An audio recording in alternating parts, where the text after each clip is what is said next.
Ashley Salin, Renee Martin, and Carrie Red Fox report to the visitation area for your family visits.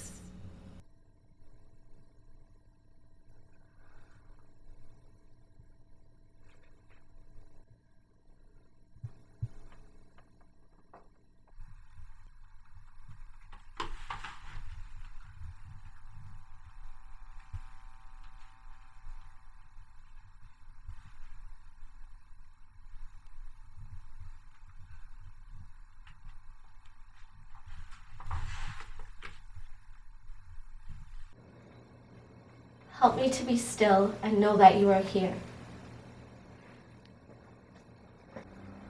They're ready for you now.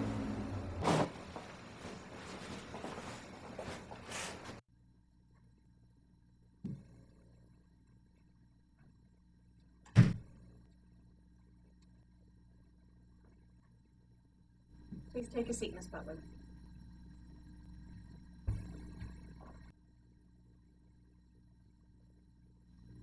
What is with the notebook, Miss Butler? It's my journal, ma'am. All the events and feelings I have gone through and had are in this, as well as some inspiring scripture I've come across during my journey. Is it okay that I have it? I thought I might have to refer to it.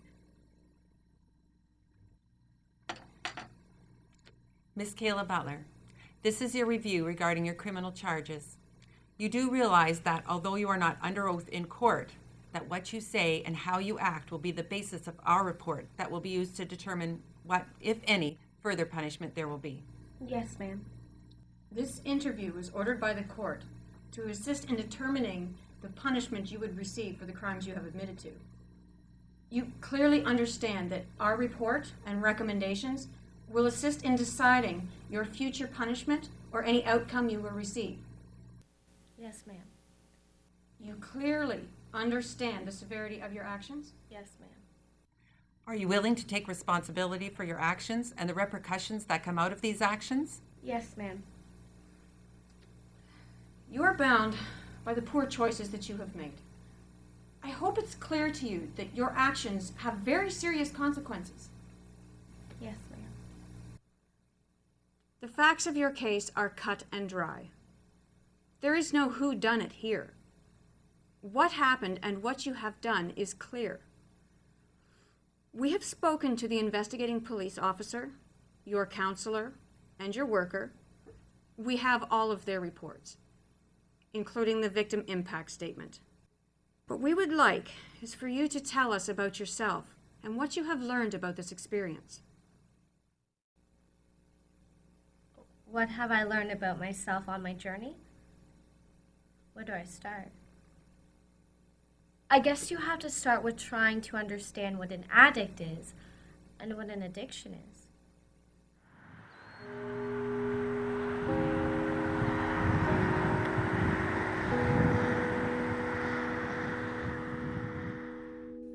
Everybody got this? Because this is a key for us all. I don't care if you believe in what you're saying or just repeating the words. Just know the definitions. Because one of us will be asked to define it, so we all need to know it. We're all labeled as being addicts or as either having an addiction. So what is an addict? An addict is to become addicted to a particular substance or activity, to have given oneself up to and become completely dependent upon something harmful to their well-being. What is an addiction? An addiction is a state of being addicted to a substance or activity that you're dependent upon and can't escape from without help or a change in environment and lifestyle.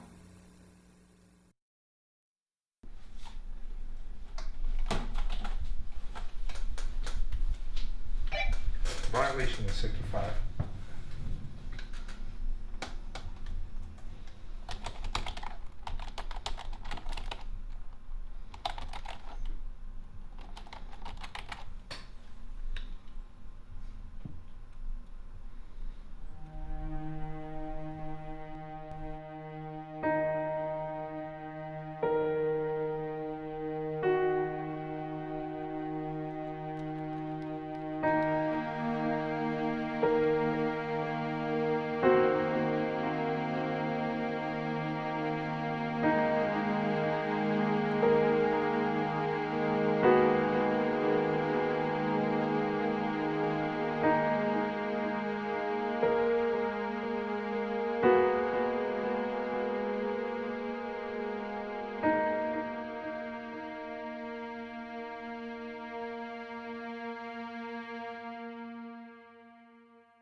Inmate Amberlyn Sinclair, please report to main office. What's your name?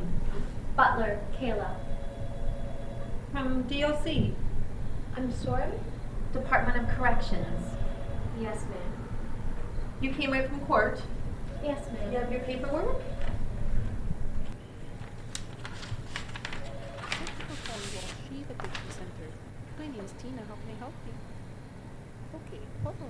I don't have time to do your orientation now. I'm just about to go to group.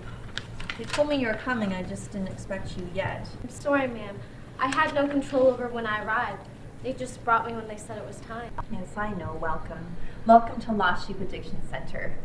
I see you have your ID from the facility. We'll get you your ID for here later. Since you're stuck in the DOC system, you'll keep your current ID plus the one that we'll give you for here. You're not the only one here like that, so you won't stand out.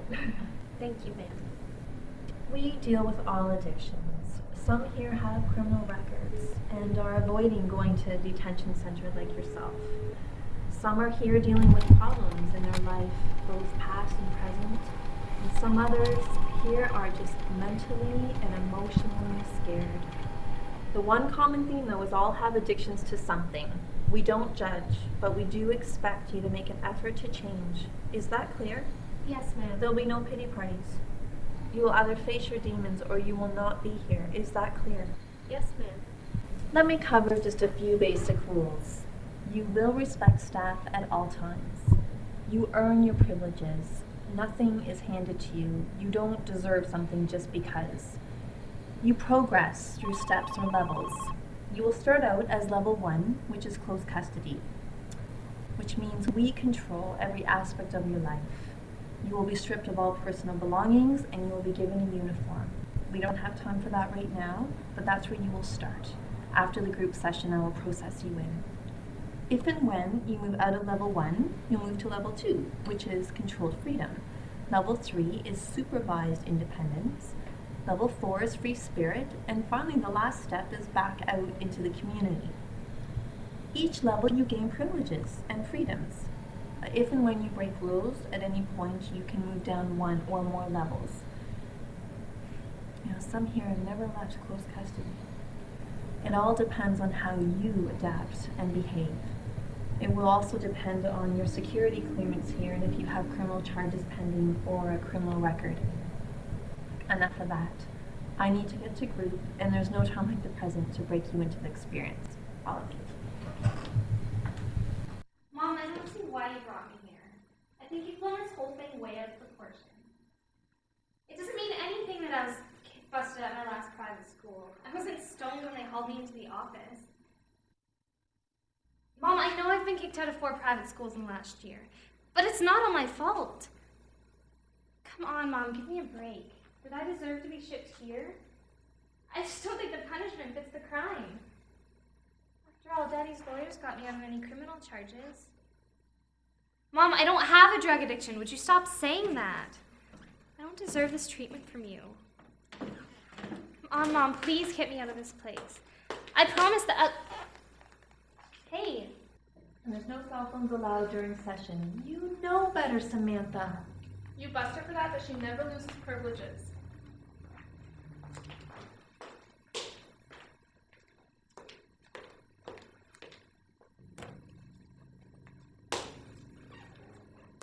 Anyone else? Should turn in their cell phones?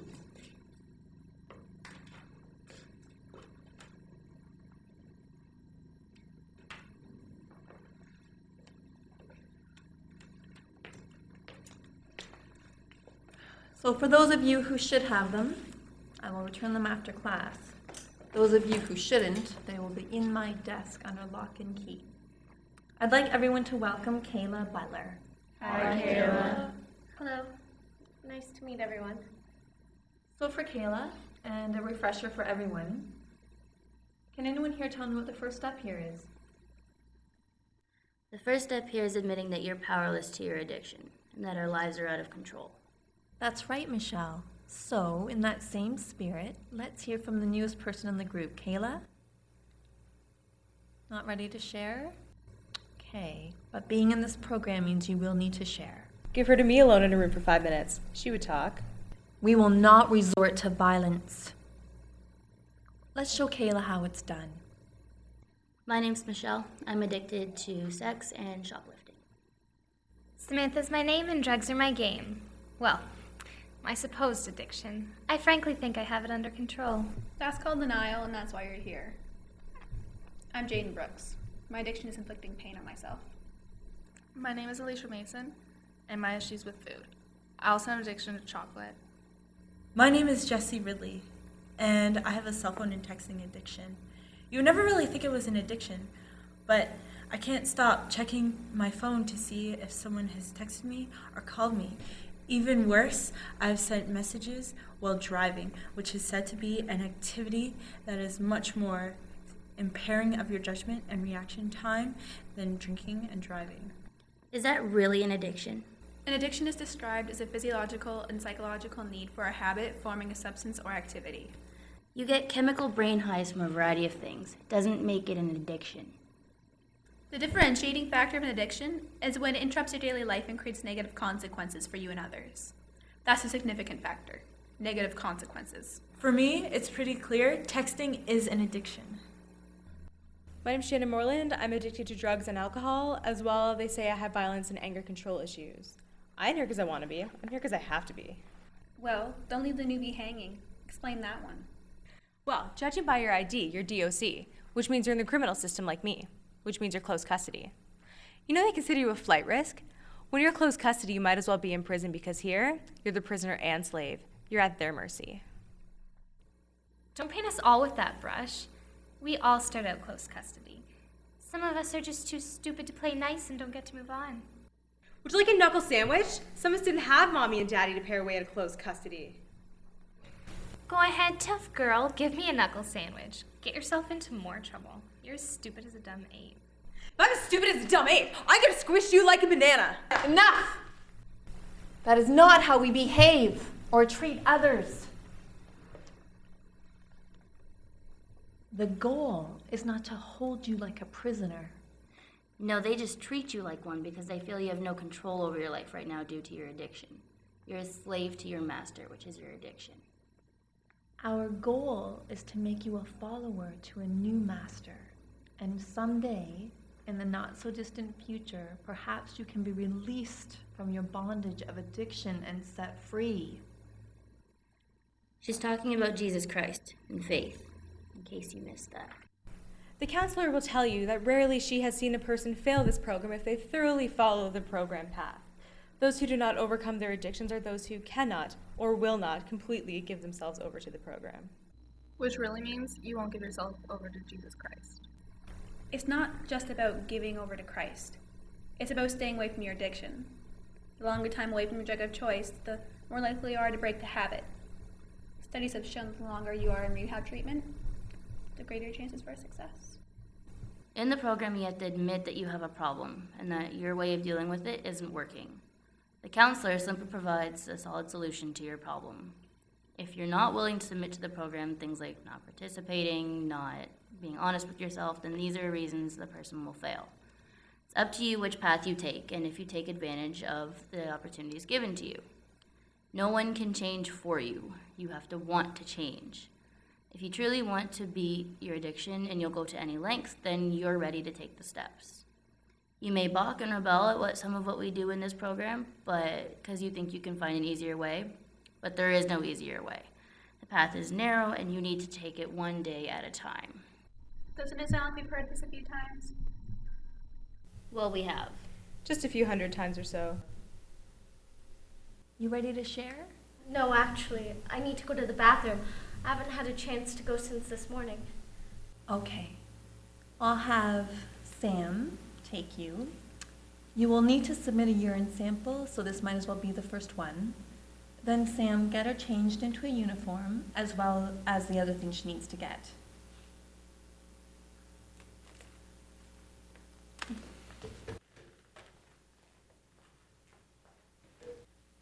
Okay, class, I think that is all the productivity we are likely to achieve today. I have some matters to attend in dealing with Miss Butler, so I leave you in charge of cleanup. and then your assigned jobs and duties for today.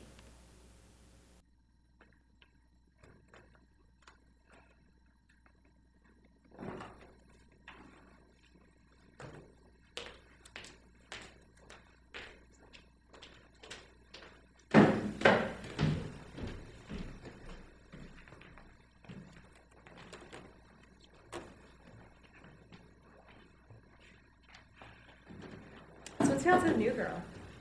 Odds on when she cracks or when she shares? Both. Couple days either way. You see how scared she looks? Yeah, ashamed and humiliated as well. When she breaks, it's gonna be big. Think we can bring her back to the dark side? It'd be fun to try. I wonder what her addiction is. She seems too put together for drugs or alcohol. Withdrawal hasn't kicked in yet. Give her a few days. You think Samantha's nosing around in the girl's file? Oh, if we know Samantha, she already knows what the scoop is. What did that first day teach you? It wasn't about what I learned that first day. It was what I felt. Guilt, fear, nervousness, anger at myself for the position I was in, overwhelmed by the information I had to take in, uncertain if I could cope in the program and how long I would be there, ashamed of myself and for my family, but most of all, humiliated. How so?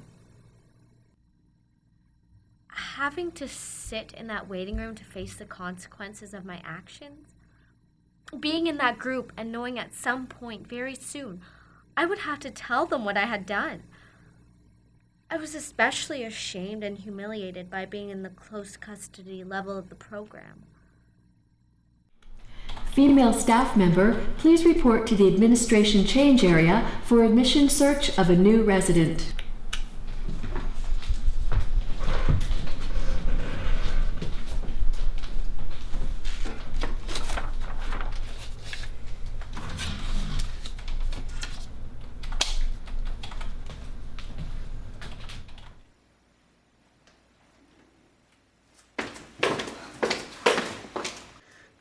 Here's Miss Butler's stuff. When you're finished here and showing her around, come and find me. I'd like to meet with her. Yes, ma'am.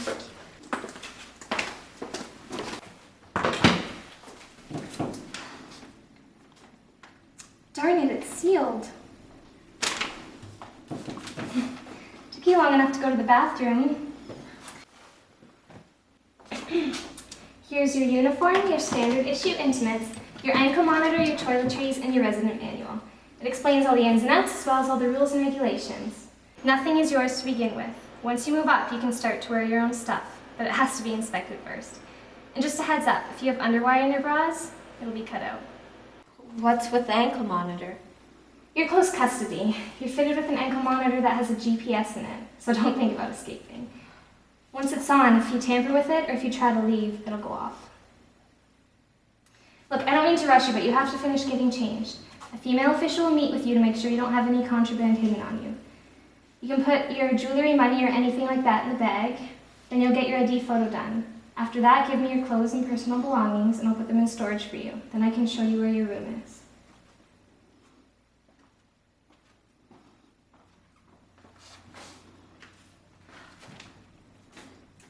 I don't know what you did, Kayla, but I'm gonna get the dirt on you. Information is power around here, and the more information I can get, the more I can use it to my advantage when I need something.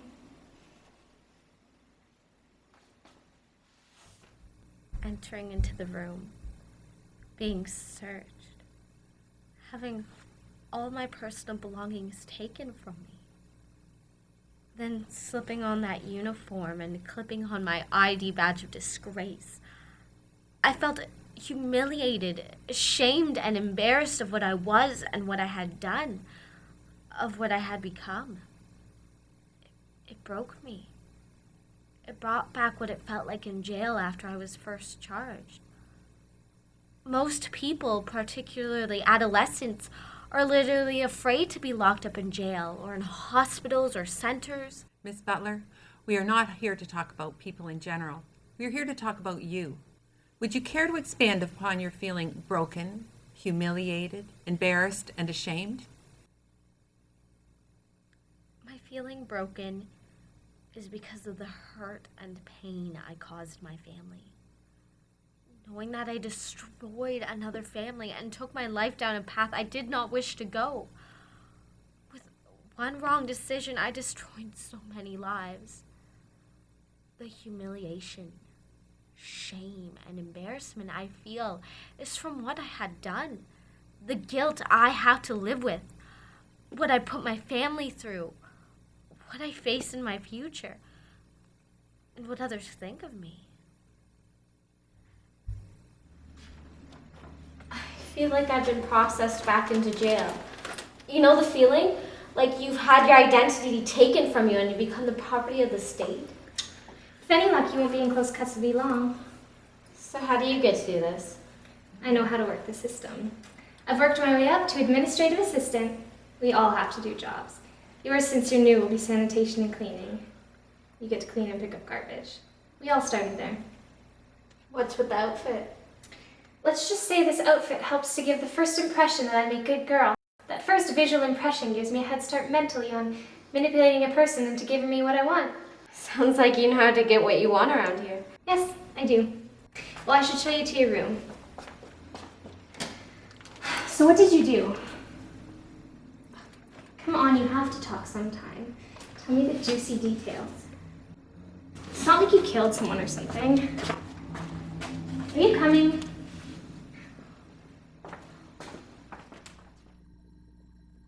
In that moment, on that first day, I came face to face with the reality of what I had done. That first night was the loneliest night I have ever spent. I just laid in bed and went over and over all the events that brought me to this point.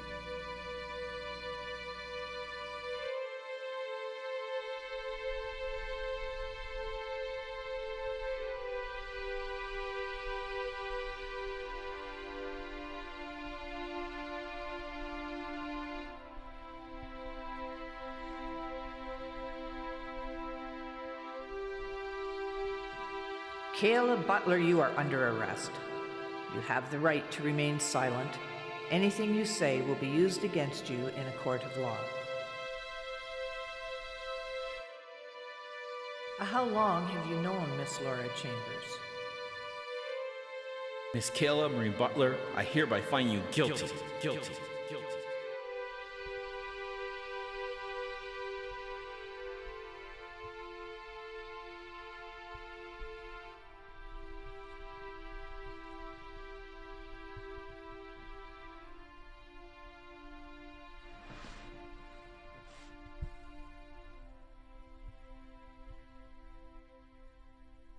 The next day was tough.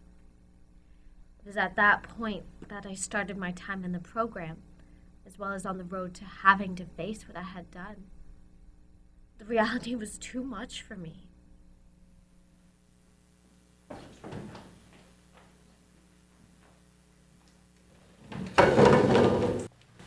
So is the new fish ready to share? What makes you so special that you don't have to open up? How long are we gonna put up with this? Why does she not have to share? You screaming at her and getting in her face doesn't encourage her to share. I think she should be forced to share. Yeah, I like that idea. Forced to share whatever addiction she has and the dark past surrounding it. Let Samantha know something. Yeah, what's the scoop, Samantha? Did you find anything out? Seriously? We're fully outing and admitting that Samantha takes advantage of her position? Like, I mean, we all know she does it, but are we just putting that out in the open? No, I found nothing. I can't shed any light on the situation. Well then, let's push her a little. What did you do, Kayla? What are you hiding? Tell us your secret, Kayla. What's so terrible in your past that you won't share it with us? Oh, you think some tears are gonna keep us from getting you to talk? You're just showing you're weak. That means we're on the verge of really breaking you. We're like wolves that smell blood. We're not gonna stop now. You will tell us. Stop! Oh, come on. Push her a little harder. It's not going to work. Sure it will. No, it's not. You're not going to get anything out of her. She is broken. I've been where she is. Now that she's broken, she's going to retreat inside of herself. You're not going to get anything out of her today. After that, they backed off trying to get me to share. Instead, they shared themselves. I guess they were trying to build my trust so that eventually I would share. In the weeks that followed, I got to know the different people that I was in group with. I'm Michelle. I just want to feel loved and alive. I grew up in a home where no love or affection was ever given to me. So, desperate for attention, I turned to shoplifting. I got caught several times, but even if it was negative attention, at least I was noticed. As I became a teenager, I found that I could make boys love me if I flaunted my womanly attributes or my natural assets. I eventually turned to a life of prostitution and began working for a private escort company. This, with my continued stealing, combined to feed my desires. Stealing and sex give me such a high that I can't achieve any other way. They both give me the attention that I so badly want. But now, after numerous arrests for both, I'm at the end of the road. I either face my addictions or face a life of going to jail. But I don't know if I can break my addiction. It has such a control over me. I don't know if I can live without them. But I don't want to live the rest of my life being a call girl or a prostitute, a harlot, or being called easy, or something worse.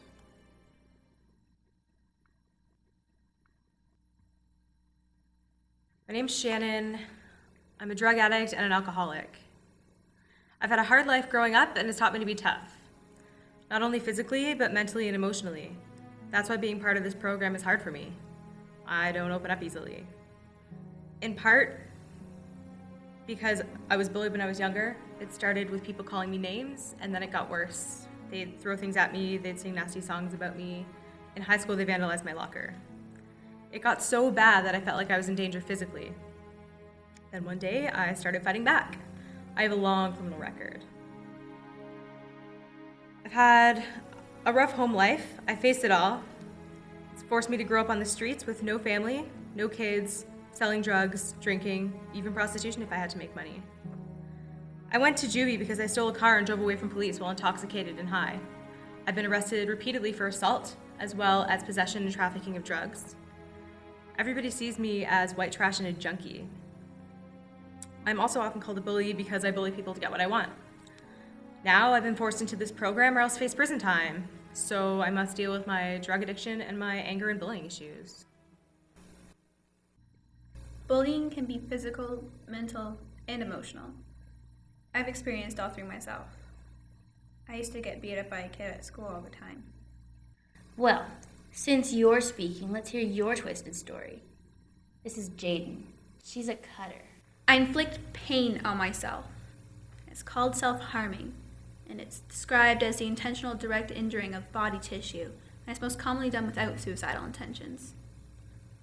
The most common form of self-harming is cutting, but it can also include burning, scratching, hitting oneself, interfering with wound healing, hair pulling, ingestion of toxic substances or objects. I feel the need for pain to feel alive. The high I get from cutting, it allows me to go away. It also helps me separate my mind from feelings and events that cause me emotional pain. Pain I inflict also helps me to feel something instead of emptiness and numbness. When I cut, it helps me to feel just something, even if that feeling is unpleasant or painful. As weird as it sounds, that pain, the physical pain, it's a relief from the feeling of emptiness.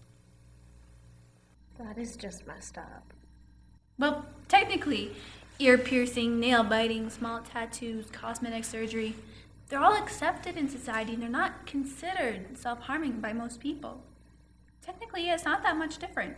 It's just another form of gratification like when I cut. Even in some religions, self-flogging is practiced. Self-flogging rituals still go around the world today as punishment for committing sins. Yet, As the cutter, I'm the one that's judged as needing help. So why do you cut then? Cutting, to me, it's like a natural drug. Immediately following the cutting, endorphins are released to my brain. And it gives me this high. Technically, cutting is a lot like an eating disorder. Don't lump yourself with me. I want nothing to do with your sickness. Cutting is often a result from depression, and most view it as a way to release emotional pain when you feel like you just might explode. The act of inflicting wounds upon oneself is often a result from overwhelming stress or trauma. Guess I'll go next. My name's Samantha Richardson. I'm here supposedly because I have a drug addiction, but I don't think I do. I've been kicked out of several private and boarding schools for selling drugs. I was expelled from my last private school when I got caught in a drug bust. They found drugs in my room and in my locker. I got hauled into the dean's office, and apparently they felt I was stoned, so that was the end of that private school. At that point, my parents got fed up with me, which brings us to the present when they checked me in here. Did you know that parents use the threat of hospitalization or admission to a program to try and get behavioral changes from their son or daughter because they know that their kid doesn't want to be locked up in a place like this? That's what mine tried to do. I never thought they'd actually follow through with it, though. So now the princess is cooling her jets in the treatment program. Samantha's the reason the line, "Don't judge a book by its cover," was invented. She's smart and sweet enough to play the system to get what she wants. That's why she's managed to not admit her addiction while still moving up the levels. Being a spoiled daughter of two professional parents has taught her well. I'm Alicia. I'm obsessed with my weight. All my life, I've struggled with my weight. I've never thought I was pretty enough that guys would like me. You know, I always thought I was fat, ugly, just not pretty enough. I also have an addiction to chocolate. That's just like little geek boys hooked on to stupid video games. Get a real addiction. His name is Gregory, and to him it is a real addiction. He's a slave to the games he plays. Video game addiction is excessive and compulsive use of computer and video games, and it often interferes with your daily life. Instances have been shown where users play compulsively, isolating themselves from family, friends, or other forms of social contact, and focused almost entirely on in-game achievements rather than other life events. Is it your addiction or his? Let him speak for himself. He doesn't need a cutter doing his talking. Or is there something going on between the two of you?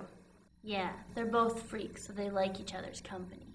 Hey, whether you believe it or not, excessive use of video games may have some or all symptoms of drug addiction, or other proposed psychological addictions. Some players may play hours per day, having late baths and regarding personal hygiene as a waste of time, gain or lose significant weight due to playing, disrupt sleep patterns, and suffer sleep deprivation as an effect.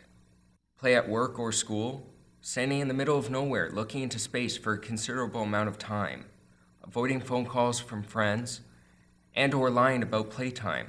Gaming focuses on the built-in reward system of the games, which is what explains their addictive nature. I'm hearing a lot of nice, fluffy stories about your experiences and the people you met, but I'm not hearing how this has truly changed you. When I came into the program, I was broken. I didn't look like it from the outside, but inside I was broken. I felt so alone. I still feel like that. I'm still in that place. I'm broken and powerless, and I feel so alone. Why is that, Miss Butler? I'm broken because of the choices I made. My decisions have led me down this path, which has been so uncertain, ever winding and going deeper into darkness. Each twist and turn has made me so lost that I didn't know where to turn. The very process of hitting rock bottom and admitting you're powerless is often the only thing that will bring about true change in your life.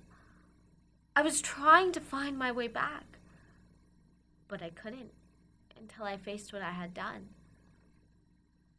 That involved sharing things that I didn't want to share. But I knew I had to face my demons. I had to start opening up about my story.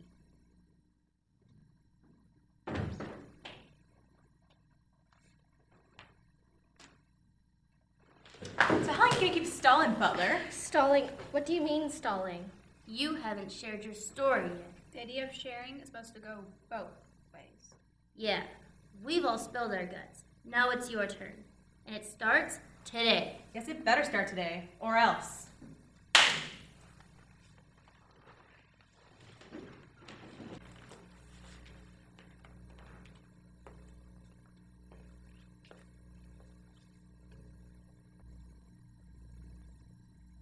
I think I'm ready to share my story.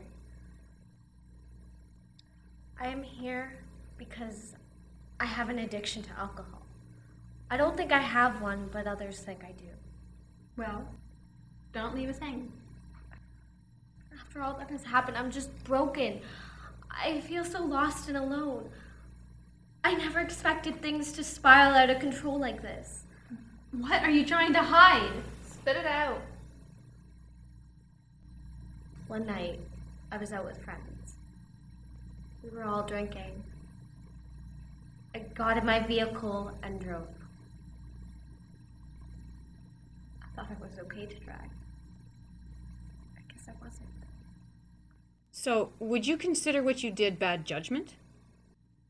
Yes, it was very bad judgment. In fact, I made a deadly error in judgment that night. I got behind the wheel of my car after drinking too much. I was impaired even though I felt like I was okay to drive. No one is responsible but me. I continued to replay that night and the mistakes I made over and over in my mind. What have you taken from this experience? I am never touching alcohol ever again. Even the smell of it when I'm around it makes me sick. And yet you did touch it again. You, in fact, drank again. That was not my fault.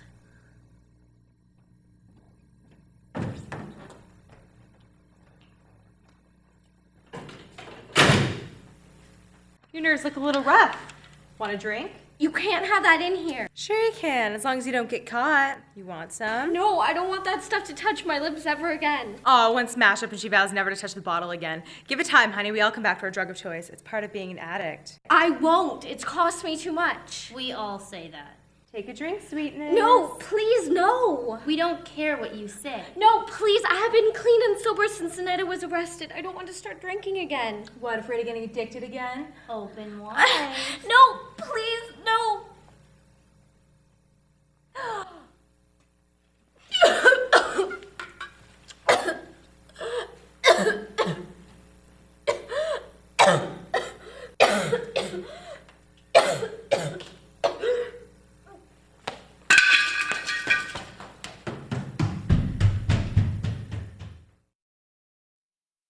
The report said that the flask had your saliva on it.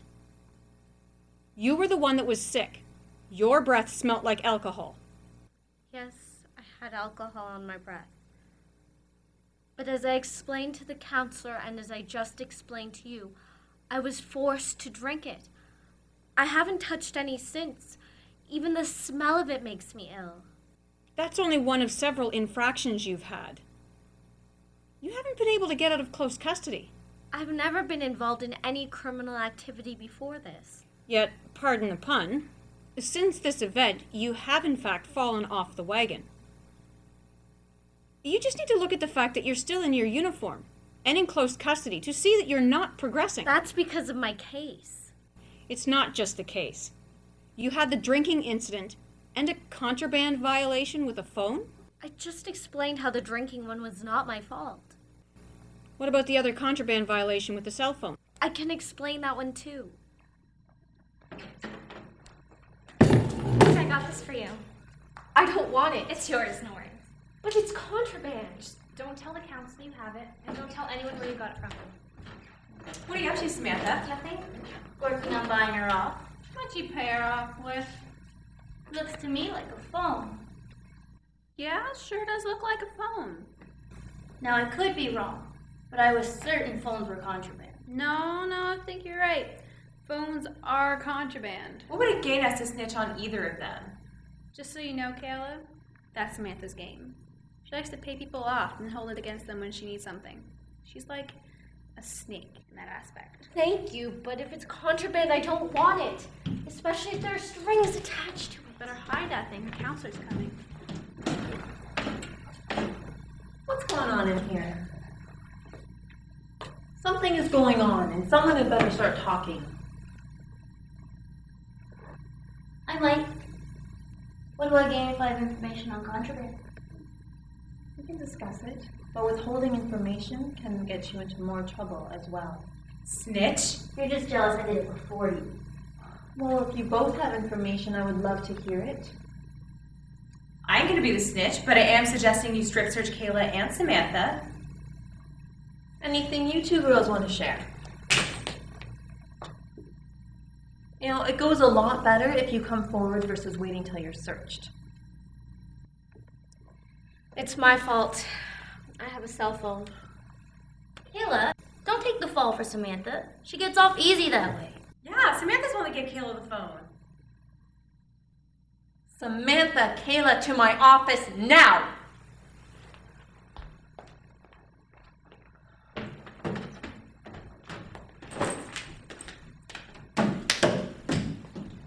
Do you regret taking the phone? Yes, it was wrong to take the phone. But the only reason I hid it was because I knew I would be in trouble regardless. I was going to be written up and receive extra duties either way. Come on, Kayla, you have to talk to me at some point. You can't stay mad at me forever. Doesn't being a Christian mean that you have to forgive me? I'm not mad at you and I have forgiven you. But the fact of the matter is you thumb your nose at rules and are always breaking them. I don't wish to be a part of that. I need to turn away from behavior like that. Look, I'm sorry that I got you into trouble. I didn't mean for you to lose privileges and have extra chores and duties to do. It's not the chores and duties that's the problem. It's the report on my record. You were also in a fight? Was that to get back at Shannon for snitching on you? No. I walked in on something that I should not have seen, and Shannon decided to try and teach me a lesson. I tried not to fight, but there came a point where I just had to stand up for myself.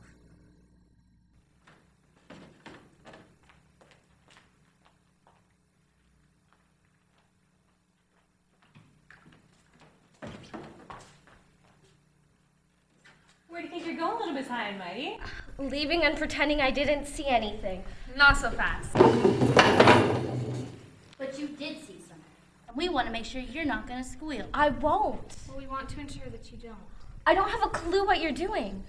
Don't look at us and pass judgment.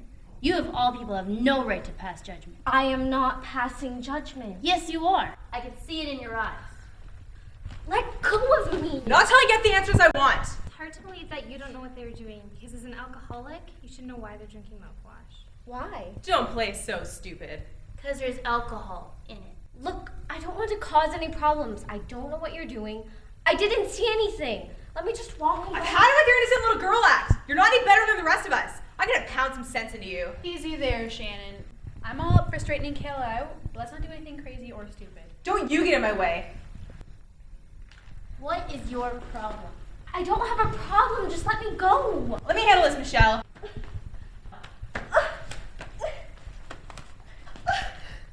Come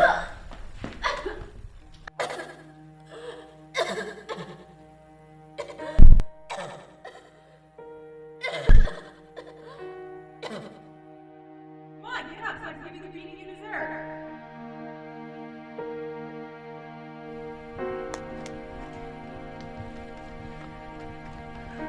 I had it with you and your bullying. I'm not going to take it anymore.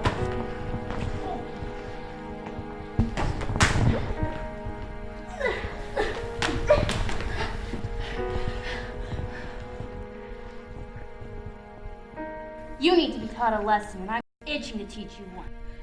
Nice shot. I respect that you stood up for me, but I ain't gonna make you pay for it. Let's see you explain your missing ID badge. You know that I'll get written up with a uniform violation for that. Yeah, what I should do is beat the hell out of you where the girls hold you. That'll only get me in more trouble. Break it up, girls! Break it up! So you didn't start the fight, but you admit that you were a part of it? Yes, I was part of it. Am I not allowed to stand up for myself and defend myself? Yes, you can stand up for yourself and defend yourself, But you went beyond that. You became the aggressor. Once she took my badge, I was in trouble anyways. I was not going to let her get away with bullying me anymore. Miss Butler, that totals 4 violations. Drinking, contraband, fighting, and uniform code violation. That's grounds to be kicked out of the program. Usually it's 3 strikes and you're out. I have tried to explain. I was involved, but it was not my fault in any of those cases. It was those that were around me. I see, Miss Butler. To me, it sounds like you're not completely owning your mistakes and taking responsibility for them. Am I reading the situation correctly? Look, you're focusing on the bad events, but this group became my friends. We've bonded and been there for each other through some tough times in all our lives over the past few months. I see. Taken under consideration. So, moving on. Let's talk about your addiction. So, have you recovered from your addiction? Recovery is a process. For me as an addict in the program, it's about Jesus working in me to renew and restore me to health. In Romans 12:2 it says, "Do not conform any longer to the pattern of this world, but be transformed by the renewing of your mind." So, do you feel that you are redeemed or have found redemption? To be redeemed is to change or convert, to recover from captivity by ransom, to be free from the bondage of sin. Redemption is the salvation of sin and its consequences. So on a spiritual level, yes, I think I have been redeemed and found redemption. So, do you claim that you are cured and clean? Yes, I am clean. I'll never be cured. An addiction does not go away in just a few weeks or months. It's a lifelong daily fight to stay clean. You can be recovering, but the sickness doesn't go away. So do you admit that you are an addict and have an addiction? I never thought I had an addiction, but now I know I do. An addiction is not just about drugs and alcohol. We are often addicted to all kinds of things. Coffee, pop, junk food, video games, music, our jobs, money, our appearance. We can even be addicted to relationships. What have you learned about yourself and addiction? An addict is about we as people trying to fill an emptiness we feel inside us. For some it's drugs, others it's alcohol, some it's sexual promiscuity, some it's money. With others it might be work, music, sports, or even video games. It's about the things that provide us with instant gratification, but leave us feeling hollow inside when we don't have them. Go ahead, Kayla, and share what you've learned. Material things can easily take the place of God. Drugs, alcohol, money, fame, power, popularity, food, music, TV, video games, even sports can become our master. These things are hard and deceptive masters. Whatever a person uses as a driving force in their lives can be a god. Some people literally worship possessions and activities as if they are gods. We need to recognize what has happened in our lives and turn away from what we are worshiping that is not God. Ask God for forgiveness. Make things right by putting God first. Restructure our priorities so that love for God is the motive for everything we do. Then examine ourselves daily to be sure we are giving God first place in our lives. So you feel the program helped you? Yes. It teaches us that an inner transformation happens as a result of confronting our own negative behavior or character defects. We must turn them over to God. And through our continuous work to better ourselves by surrendering our own will and living by God's will, we create the feeling of being born again in a very real way that us addicts in the program appreciate. Living each day, one day at a time, with a reliance on God has changed my perspective and outlook on life. People who go through hardships in life and learn to trust in the Lord find a comfort and intimacy with God that most people never experience. You're not suddenly claiming to be a Christian to help with your case. No, let me read from my journal. When I entered into the program, I was skeptical about the faith element that I was required to participate in. But slowly, as I started reading the Bible, I have found comfort in the words.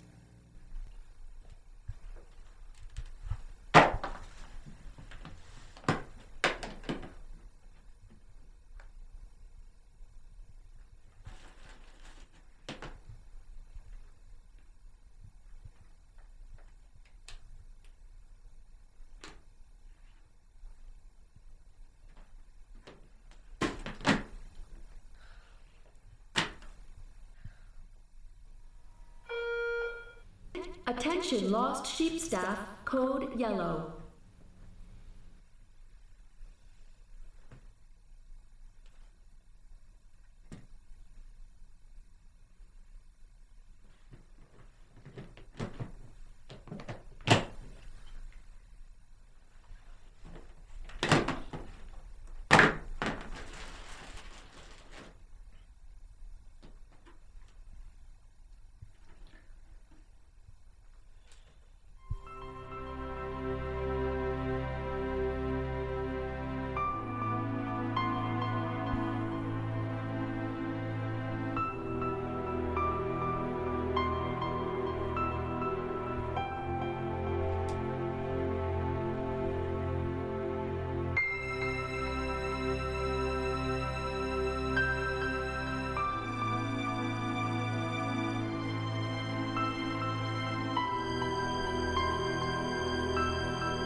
Over time, I surrendered myself to the Lord, and that I have found a peace that can't be explained. The day I was baptized and made my commitment to follow Jesus was like being reborn into a new life. Is this some front to influence us? No, it's not a front. During my time in the program, I have given my life over to Christ. What happens with my sentence happens. I will accept whatever punishment I receive. If that means time in prison, then I'm willing to accept that. I hope and pray that is not the case. But I know it's not about my will or desires. It is God's will and plan that I must accept. Given the fact I might be facing years in prison, I want to make things right with the Lord. I made a commitment to myself to become a Christian, not to help my case. So you want us to believe that finding the religion of Christianity has made you different? Christianity is not a religion. Religion is humans trying to work their way to God. Christianity is God coming to men and women through a relationship with Jesus. For God so loved the world that he gave his only Son, that whosoever believes in him should not perish, but have everlasting life. John 3:16. So what about being a Christian makes you different? As a Christian, you're called to be different, to live differently, maintain a moral life while trying to blend in with society. Sometimes you have to decide what is right and wrong. Sometimes it gets a little gray, and it's hard to know what is right and wrong when it comes to friends, parties, after prom stuff, how to dress, how to act, what you do on the computer, even the kinds of conversations you should or shouldn't engage in. These are the kinds of things that make us think about what to do in real life situations. It's hard to know what is right and wrong when nothing in life is black and white, but shades of gray. But our honor begins at home. How we behave and act determines what happens to us in life. Too many people lack direction from the homes they grew up in. The world lacks respect for others as well as moral values. Society can't resurrect what the home puts to death. In Joshua 24:15, as for me and my house, we will serve the Lord. A good Christian base will teach moral value, respect, and keep you on the right road away from the pitfalls of addiction. With this newfound wisdom, what do you feel about the choices that you have made? The choices I've made have determined the road I've taken. My choices have affected my life. My decisions will follow me all the days of my life.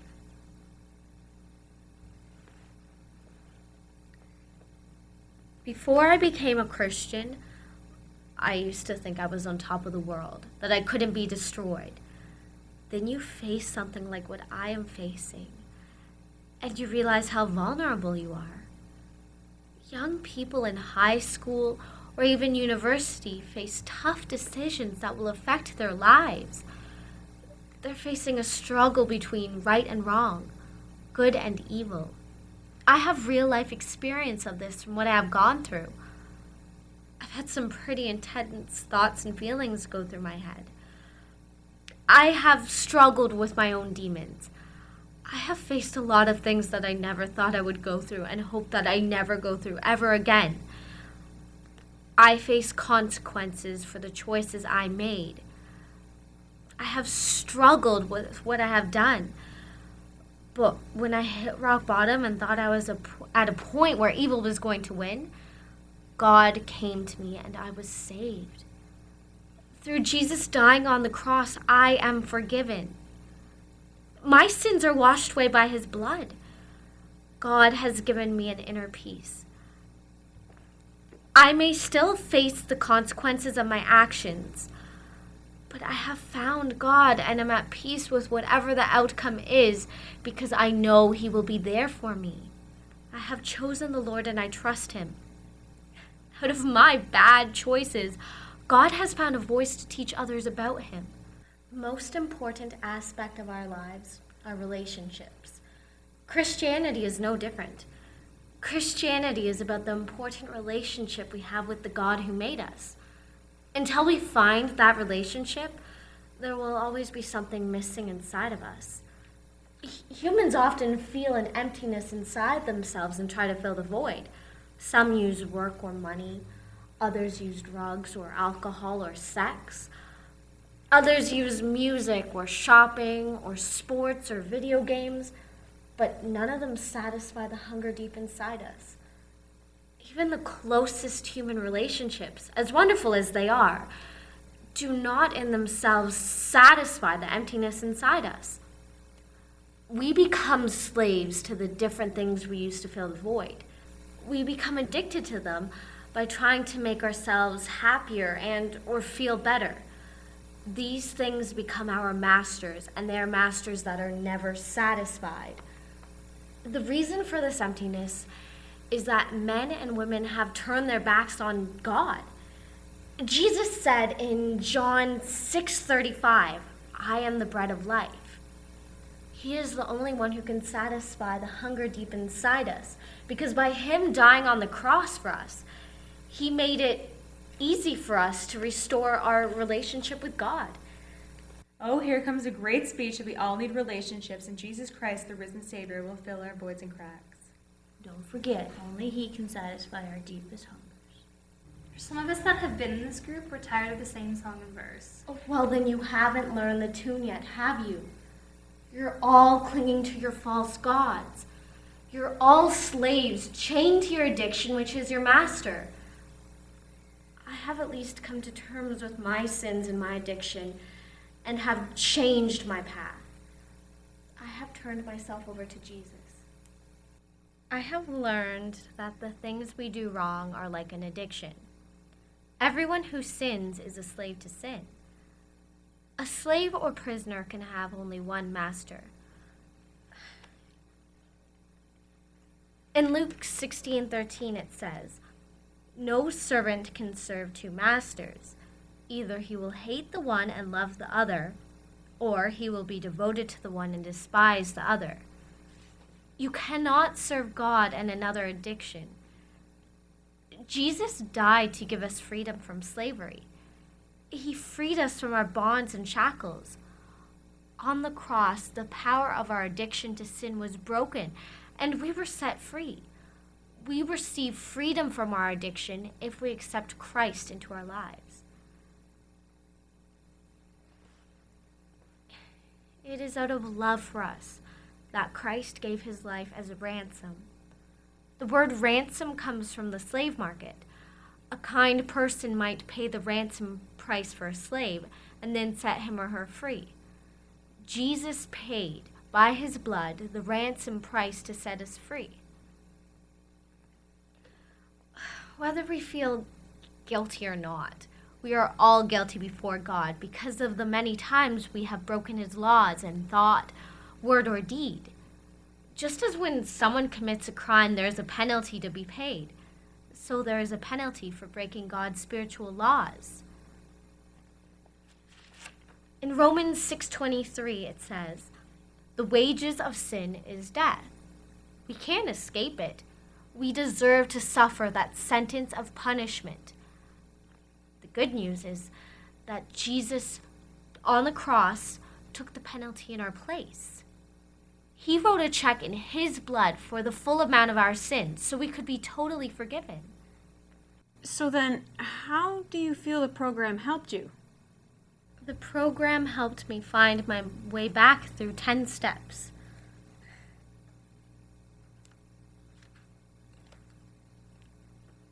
Number 1, we have to admit we are powerless to our addiction and that our lives are out of control. Number 2, we need to believe there is a greater power than ourselves that can restore us. Number 3, we need to turn away from what we are worshiping that is not God and make a conscious decision to turn our will and our lives over to the care of God as we come to understand him. Number 4, make an open and honest moral inventory of ourselves. Search all the dark corners of our lives to discover the reasons we fall into our addictions. Number 5, admit to God, ourselves, our families, and everyone around us the exact reason for our wrongdoings and ask for forgiveness. Number 6, make things right by putting God first and ask him to remove all the defects and shortcomings of our character which contributed to our addiction. Number 7, restructure our priorities so that love for God is the motive for everything we do. Number 8, make a list of everyone we have harmed and make amends to them all in person wherever possible. Number 9, continue to examine ourselves daily by taking a personal inventory of ourselves. If we have gotten off our right path, correct ourselves and admit we are wrong. And number 10, through prayer and scripture, improve our relationship with God, and each day try to better understand his plan for our lives. But even today, as I sit here, I'm still broken. Why are you still broken? Because of what I've done. I've been called a murderer, or someone who killed somebody. A murderer is someone who premeditates it. I didn't wake up that morning to be involved in a fatal car crash. But you drank and then drove. You were drunk when you got into your vehicle. Some would say that makes it premeditated. I didn't plan for that. If I could take it back, I would. The guilt of being involved is more than enough. Have you truly changed? Yes, I have. I'm tired of taking chances and making a mess of my life. I have learned from my mistakes. Amazing grace, how sweet the sound that saved a wretch like me. Greater is he that is in us than he who is in the world. 1 John 4:4. What does it mean? It means it's easy to be frightened by the wickedness and temptation we see around us. We can become overwhelmed by the problems we face. But we can be assured that God is stronger in us because his Spirit and Word lives in our hearts. We are in a world full of evilness and temptations. However, it doesn't matter what we have done or how we have messed up our lives. With God in us and with us, we can be something worth saving. By His grace, given to us through His Son, we get a second chance to be His children and a chance at a spiritual rebirth in our lives, a chance to change our lives, to conform and transform into something different. We've covered a lot of material, but we've not talked about the night in question, the pivotal point that has led to everything that followed the night of the accident. You want me to talk about that night? Yes. Do I have to relive it? Yes, I want to hear you talk about it. This is hard to talk about. I think if you're truly going to own what you have done, you need to talk about it. I wake up in a cold sweat every night, hoping it's all just a bad dream. But it's not. It's my reality.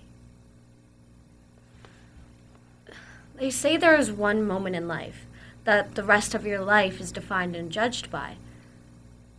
The night of the accident was my moment. I clearly remember getting to the vehicle and thinking I was okay to drive. At least I thought I was. The road was almost empty. I remember crossing the center line into the oncoming lane. Then suddenly, out of nowhere, came another car. I tried to get back into my lane, but oversteered and went into the gravel. I tried to steer it out, but lost control and went into the ditch. Rolled it over and hit a tree. I must have blacked out. When I came to, the vehicle was on its side. That's when it hit me. I looked beside me and saw my friend Laura lying limp in the passenger seat. I saw her limp body beside me. I tried to convince myself she was just unconscious. But she wasn't. I killed my best friend.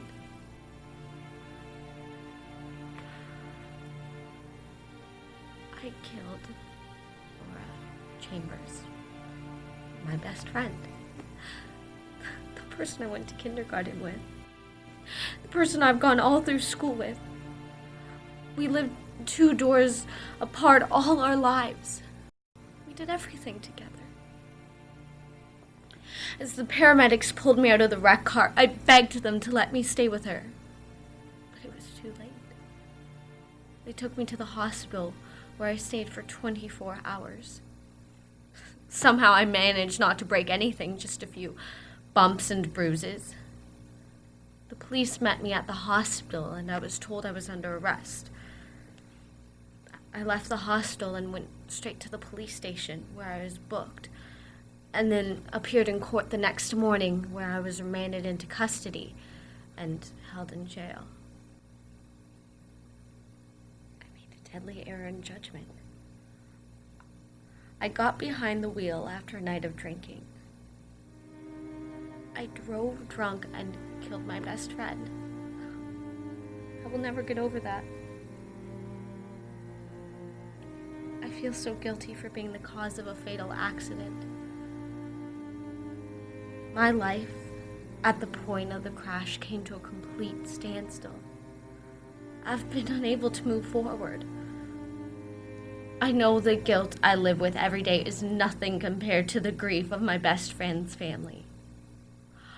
I know that the people who are like my second family will never forgive me for what I have done. I took their precious daughter from them. You're right. They will never forgive you. Are you aware of what you've done to Mrs. Chambers' life especially? I can only imagine. We can do better than that. Would you like me to read part of her victim impact statement? If I could go back and change things, I would. If I could be the one that died, I would take her place. God, I wish I could change it all. Your emotion now is compelling. But your apparent lack of sincere remorse and your inability to come to grips with your problems with alcohol consumption does not convince me you have truly changed. Lack of remorse? Are you kidding me? How much more remorseful and sorry can I be? How much more do you want me to express it? Up until this waterworks at the end, you've not shown any true emotion. You're not taking ownership of the situation. You're only trying to get out of a punishment of going to prison. What do you want me to say? What do you want me to do? I have endured your grueling interview and put my guts all out on the table, and you're telling me I'm not being sincere. I just don't believe you are sincerely sorry for what you have done. I just think you're trying to get out of a punishment of going to prison. I'm sorry. I'm so sorry. If I could go back and undo it, I would. Words can't express how much I regret my actions. If I could change things, I would. I will never get over this. The images of her haunt me every night. I replay the mistakes I made that night over and over in my head. I can't get it out. You just seem so together. It's like this entire interview is a performance that you have carefully acted out. I have tried to pick up the pieces of my life as best I can. But can a person ever really be whole again after killing their best friend? I am sorry if I look too together, or that you think I have put on a performance. I am trying to hold myself together the best I can so that I don't fall absolutely to pieces. I only go on by the grace of God. Speak to my friends in the group. They will tell you about me and what the past few months have been like. We are going to do that, Miss Butler. However, we are going to take a short break, discuss it amongst ourselves, and then when we come back, we will hear from your group members.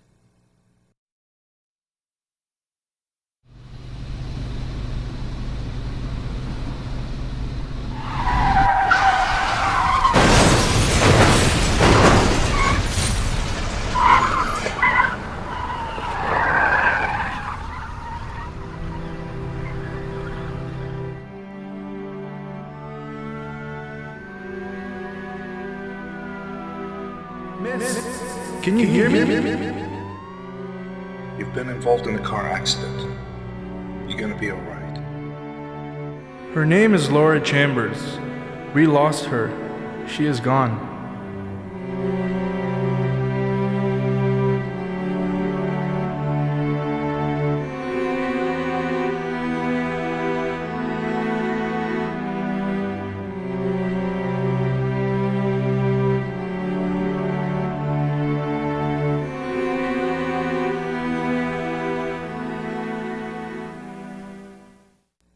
We will now hear from Miss Butler's group members. Kayla has taught me that you can be a strong woman without being a bully.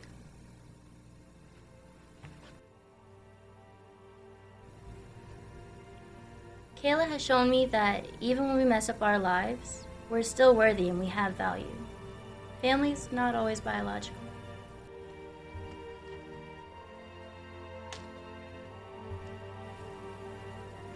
Kayla, you've shown me that I, as a person, am precious and valuable.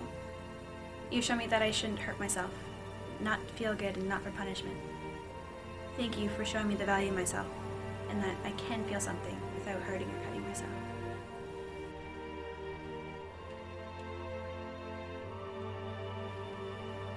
You, Kayla, have taught me that you can't buy real friends. You have to earn them. You've also taught me that avoiding your problems doesn't make them go away. They're still there. Thank you for showing me that it's what's on the inside that counts more than the outside appearance. I've never had someone that liked me for who I really am.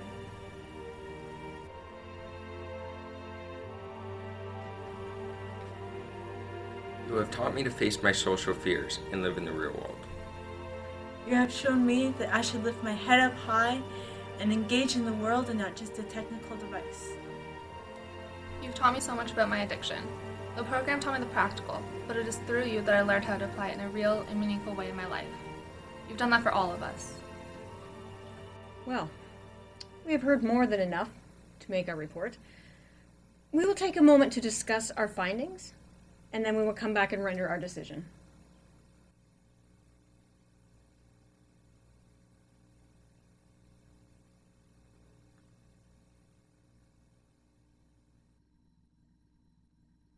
Ms. Kayla Butler, after reading the reports and listening to the comments here today, this committee will put forth a report to the Court of Law in regard to your criminal charges, in which you have admitted your guilt of driving while under the influence and involuntary manslaughter. We will recommend that you come up in court and they proceed with the punishment of a prison term. I'm going to prison? Yes, Ms. Butler. For the crimes in which you have admitted your guilt of, we recommend that you go to prison for a term of between 6 to 8 years. Do you have any further comments? Did what I say or what my friends tell you not have any effect on your decision? Did it not move you emotionally in any way? I've changed. I've found God. Is there no compassion or grace? I don't deal in emotions, compassion, or grace. I deal in facts. And the fact is, Miss Butler, you killed a person. You were reckless in your choices, and it cost a young woman her life. God may forgive you, but you owe a debt to society for your actions. Now, do you have anything further to say or comment on? Does my not having a previous record and admitting that I made a mistake not have any effect on my sentence? Miss Butler, you killed a person. Your best friend, in fact. A message needs to be sent to young people like you that there are consequences for taking a life. This is a simple recommendation. The judge can decide to give you a probation or a suspended sentence. But I expect, given the severity of your crime of taking a life and the victim impact statement of your friend's family, that you will be spending time behind bars. Any further comments or remarks you wish to say? I accept your decision. I'll admit I'm scared to be going to jail, but I am at peace with whatever my sentence is. It's up to God, so I know that whatever happens is part of His plan and that He will be with me through it all. Anything further? No, ma'am. I would like for the record you to stand, state your name, and in one sentence fully admit what you have done to your best friend and her family. It's time that young people like you take responsibility for your full actions and the consequences. People like you in this case need to be made an example of to discourage others from making the same mistake you have. You have already been found guilty and admitted this. Now stand up, young lady, and say it to this committee.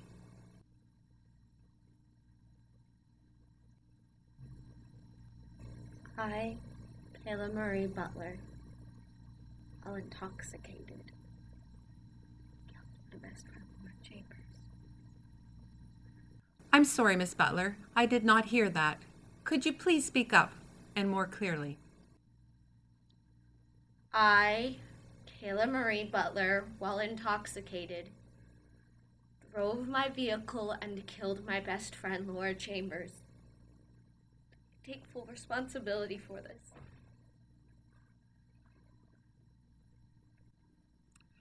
You will now be taken back into the custody of the DOC and be taken to prison to await your court date for formal sentencing. Ma'am, I again say that I accept your decision. All I ask is that I have a few minutes to say goodbye to my friends. The officer will prepare you for transport to the prison. Once you are secure, I will grant you a couple of minutes to say goodbye to your friends.